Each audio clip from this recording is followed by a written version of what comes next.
ইরানের সঙ্গে যুদ্ধবিরতির প্রেক্ষাপটে নতুন করে কঠোর অবস্থান নিয়েছেন মার্কিন প্রেসিডেন্ট ডোনাল্ড ট্রাম্প। তিনি হুঁশিয়ারি দিয়ে বলেছেন, যেসব দেশ ইরানকে সামরিক অস্ত্র সরবরাহ করবে তাদের পণ্যের ওপর যুক্তরাষ্ট্র 50% শুল্ক আরোপ করবে। স্থানীয় সময় বুধবার বিকেলে নিজের মালিকানাধীন সামাজিক যোগাযোগ মাধ্যম ট্রুথ সোশ্যালে দেওয়া এক পোস্টে ট্রাম্প এ ঘোষণা দেন।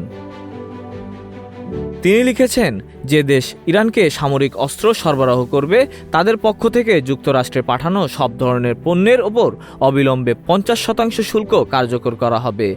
এক্ষেত্রে কোনো ছাড় দেওয়া হবে না। তবে এ হুঁশিয়ারির ক্ষেত্রে নির্দিষ্ট কোনো দেশের নাম উল্লেখ করেননি ট্রাম্প। বিশ্লেষকদের মতে এ ঘোষণা বৈশ্বিক বাণিজ্য ও ভূরাজনৈতিক উত্তেজনা আরও বাড়াতে পারে, বিশেষ করে মধ্যপ্রাচ্য ইস্যুতে আন্তর্জাতিক শক্তিগুলোর অবস্থানকে নতুন করে প্রভাবিত করতে পারে।